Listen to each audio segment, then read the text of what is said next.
1 юни 2026 година. Движат тук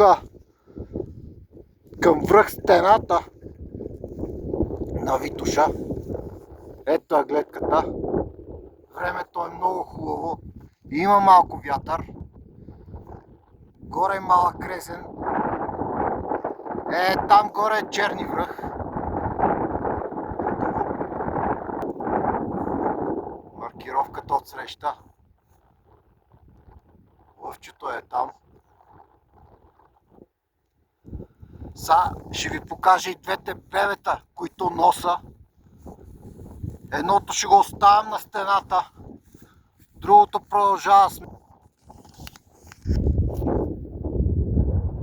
Ето.